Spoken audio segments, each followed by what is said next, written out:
So yeah, welcome back to my channel, or welcome to my channel if you're new, or welcome to the channel for me as well because I'm new. I talk about books here now. I don't think I always have the best things to say, or I say them very well, so maybe this will help with that. And also can talk to people about books instead of bothering everyone else who hasn't read the same books that I've read. And they're just like, oh, cool story, bro, cool story, bro. I've realised where I've positioned everything. You can only really see half of the books behind me. My whole one gaming shelf is completely on display, whereas this one here, the little Kirby, it's got some books, but the rest of them are behind. Oh no, turn the wrong way. Oh, you can't see unless I move, and I don't particularly want to move. So just know that there are books behind me, and plenty more of them. So I thought I'd start with a classic, what I read in the month. And we'll start with March, because of March is my birthday month, which makes it the best month ever. And it's also the start of like springtime, or that's when it says to me, after my birthday, which is like the end of March, into April. I always feel like April's actually the new year, like when spring starts and everything starts picking up like this. It starts getting sunny, the weather gets warmer, it's not always grey and miserable. Although April is quite rainy sometimes, isn't it? Nevertheless, April's the start of the new year to me, so happy new year everyone. Welcome. Yes, apart from my little tangent, maybe I should just talk about what I read in March. I have my little spreadsheet up. I got it from, it's the first time I've actually used a spreadsheet to track my reading, because I didn't really get back into reading until last year, 2022.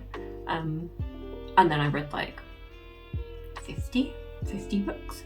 So I was like, oh, okay, this year I'll track everything. I'll get the little spreadsheet, put on all my pages, so I can have like a little monthly overview of everything. And I've got the one from Hardback Hoarder. She's on YouTube. She sells on Etsy for like, I think it was like £5, which is really good for how like comprehensive it is. I think she also streams on Twitch, which is cool. But nonetheless, I've read 6 books, which I think is good for someone that is not like, you know how some people have all the time in the world to read. I don't think, I have a lot of time actually, but I do other stuff as well. Like I have a job, I go to the gym now, I watch Supernatural, that's not a hobby of mine, but you know, I think it's good for someone that wants to balance their time and doesn't just have reading as a hobby and doesn't want to spend all their time just reading, when I could be doing other stuff as well. I like having a lot of balance. So I read 1 audiobook, which I've got really into audiobooks, so that was a bit surprising. 2 ebooks and 3 physical books. I think I've bought a lot of books recently, so I'm like, oh, I feel a bit guilty for buying so many when I've got so many unread books.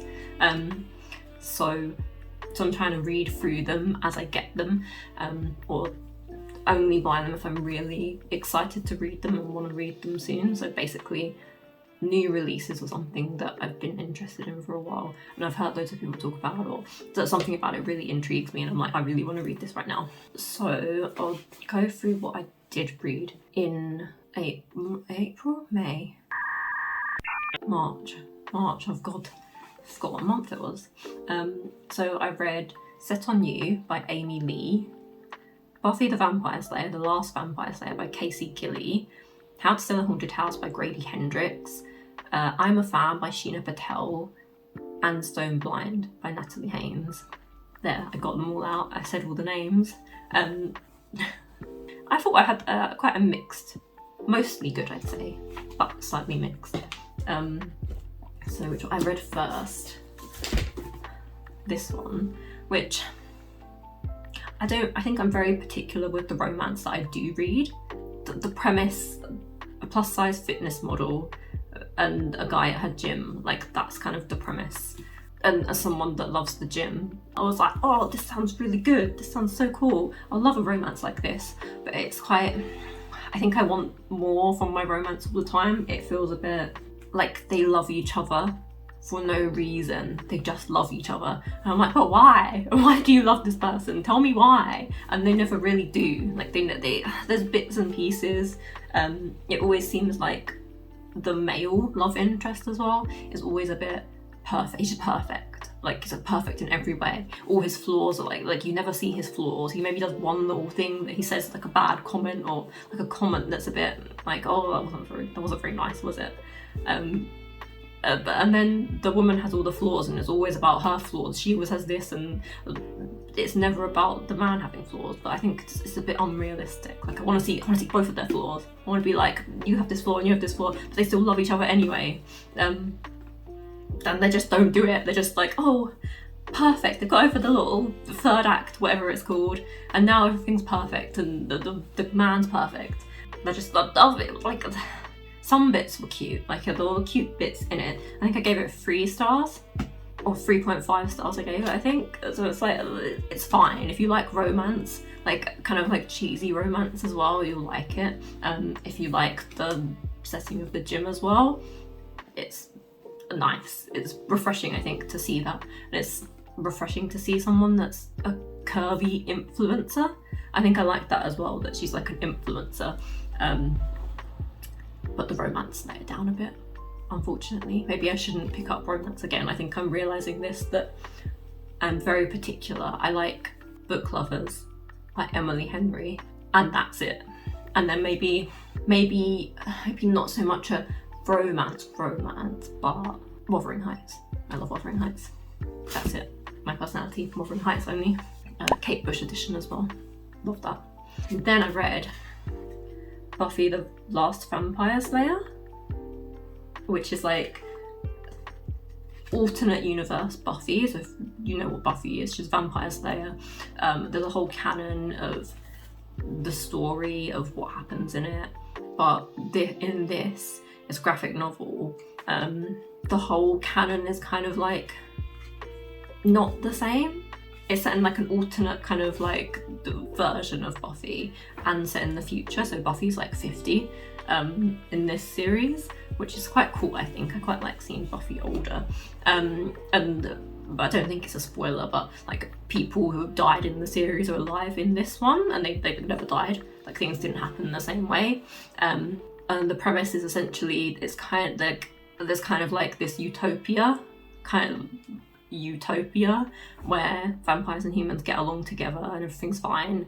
But it's all kind of like this big plan where the demons and vampires are actually kind of like manipulating things so that they can just have free access to humans and blood and stuff like that. And I think as someone that would consider himself quite a hardcore Buffy fan, I read a lot of reviews that were like, oh, they didn't like it because of things were different, but I really actually liked that about it. Like I liked having this alternative universe where things were different and certain characters didn't die, which I was really upset about when they did die. So I was happy to see them happily kind of, you know, having more years in this universe. But I really liked seeing all of the characters that we know and love in the completely different thing. It's very refreshing, I think, take on Buffy instead of like being just a continuation or a spin-off of the same thing. I thought it was really good. I really liked it. I gave it 5 stars. Loved it, essentially. And I think there's only one kind of like 4 volumes, is that what it's called? I'm bad at graphic novel terms. But there's only like 1 copy of all of them together, like, and then that's the series done. But I wish there was more. I really wish there was more, because I thought it was really good, and I was like, oh, I just want more now. So that's my only gripe, is more. If the people who made this are watching, please make more, and I will pay you money for it. Not much, but you know, I'll pay you the fair amount. And then next up, I read How to Sell a Haunted House by Grady Hendrix, which I've read the one about the final girls. I can't remember their name now. I've read that and I quite liked that one. It wasn't my favourite, but it was good. I liked it. And this one's about a haunted house, which if there's anything about me, it's that I love horror. So I was really excited to read this because I love just supernatural things, paranormal things. And I don't think I'd really read like a proper haunted house horror before. Like I think this might have been my first one, and I mostly enjoyed it. It was really creepy. So like I'll tell you what it's about first. It's about these two siblings. Their parents have died quite suddenly, and they're going to their house to sort it out and sell it and such and such. And turns out the house is haunted. Shock horror. Surprise, surprise. It's quite creepy. I'd say it's like a horror film. It reads like a horror film. It would be very well done into that. There's creepy puppets and creepy dolls and the haunted things, and it's good. It's a good horror. It's good solid horror, I'd say. Only thing that I think I didn't like about it was it's not like a horror where there's an ambiguous ending. There's like just an ending, like things kind of get explained. But I felt like it wasn't. I didn't like the explanation very much, or I didn't feel like it was properly explained. Or I still have more questions about being like, but why is that like that? Maybe that was me reading the book wrong. I don't know. Or missing something. Maybe I missed something in it. That could have happened. Yeah, that was the only thing that I was like, but why? Like it didn't make sense to me. Like one thing didn't make sense, and I can't really say what it is without spoiling the book. But it was a good read. I think at first it starts quite slow though, so it's quite like a build up of, you kind of get the dynamic between the two siblings and that they don't really get along, and then bits and pieces that are happening with like the house, and then other haunted things and other characters come in. It's quite slow to get going in a sense. So yeah, that's the only other thing that I think other people picked up on as well, or that I've heard other people say. Which I do agree with, but I was quite like, oh, I just like horror, so I was like, I can go through this. I like getting to know the characters anyway. So that's How to Sell a Haunted House. And then I read I'm a Fan by Sheena Patel because I'm starting to read all of the Women's Longlist Prize nominees, yeah. The Women's Prize Longlist nominees. I'm trying to read all of them before, I don't think I'm going to do it before the shortlist is done. But I'm trying to get through them all. So I started with this one because it was on Kindle and cheap, and I joined this book club, the book club of Form and Emptiness, where we're all trying to read, and we're all reading them in a certain order, all the things, all of the nominees for the prize. And for this one, I think, what did I give it? I think I gave it 2 stars, which tells you a lot, I think, about what I thought about it. It was very, I could see what it was doing, and I could appreciate what it was doing. It's kind of a story about obsession. It's written in these short kind of chapters, kind of stream of consciousness about this unnamed narrator who's then talking about the man that she wants to be with, who's also he's married, seeing other women. She's also got a boyfriend. It's a very messy, complicated relationship. And then also the woman that she's obsessed with, who is one of the women that the man she wants to be with is also seeing. So the man, he's kind of stopped seeing the narrator and is seeing this woman that she's obsessed with, and it's kind of this obsession of why does he want to see her instead of me? Why is she better than me, essentially? And she starts like stalking her on social media, and kind of this like comparison and commentary on different things like gender, race, society, the way women are viewed in society.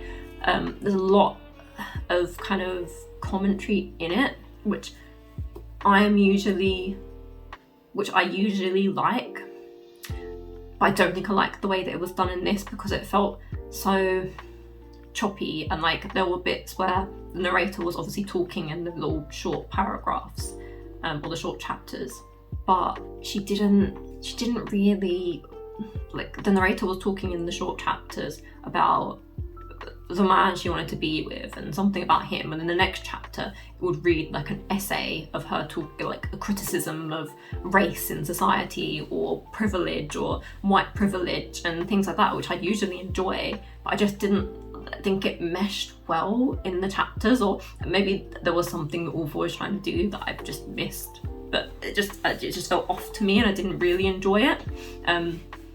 But like, I enjoyed the commentary. I agreed with some of the commentary, and the commentary made me think a lot about a lot of things like privilege. And I think from the offset, I don't really like, or it don't interest me, stories about like really messy relationships and cheating and things like that I don't really like them. I don't like reading about them. They just don't hold my attention. I'm just like, oh, I'm a bit bored of it. Oh, just get over it kind of thing. And I kind of wanted the character to have some growth at the end, but she never really did. And I was just like frustrated with it. And maybe that's the point, but I just didn't like it. But I do think that it was very well written, and it was engaging to read. It just wasn't for me. I think in my review I wrote, I'm a fan of the cover but not the book, because the cover is very pretty. And then finally I read Stone Blind by Natalie Haynes, which is I feel apprehensive saying it's a Medusa retelling, but that's kind of like, it's a story about the focuses on Medusa and then how the Medusa story affects everyone, or everything about the Medusa story. That it's not necessarily like an in-depth look at Medusa as a lot of the other Greek mythology retellings are. It's more of a story of everyone around Medusa than Medusa herself. Like, obviously she's in it and there's parts about her, but it's kind of like multiple points of view from other characters that have some influence on Medusa's tale or are influenced by Medusa's tale. I think there's a lot of nice things in it about like the heroism of like Greek figures, and how they're not as heroic as they seem to be, and like who the real monster is. Is it really Medusa, or is it her who's been wronged and had bad stuff happen to her? That was really interesting. I think I really liked that.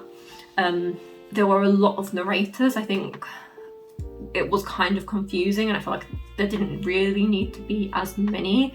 I like that there were quite a few different perspectives, so you really see other characters and what they're thinking and how their decision making is, and how that then ends up impacting other characters and Medusa herself. And I like that they had certain perspectives from like an olive tree and Medusa's head when it was like obviously cut off. Spoiler if you don't know the tale. But that was really interesting. I really like that. I think some parts were a bit slow, but overall I think towards the end it's like picking up a lot, and I really enjoyed it. So I gave it 4 stars. And that was everything that I read in March. Let me know if you've read any of these as well, or if you plan on reading them, what you thought, what you think about them, if you're interested in reading any of them. If you want to join the Reading the Women's Prize long list, please do. I think it's really fun to have like a little goal, and then there's a Discord chat where everyone kind of posts in, which is really cool to get everyone like see other people's opinions, which like it brings a nice social side where reading's such like a solitary thing sometimes, which I really enjoy. But yeah, that's all from me. I feel like I'm in a work chat. That's all from me, thanks. Okay, bye.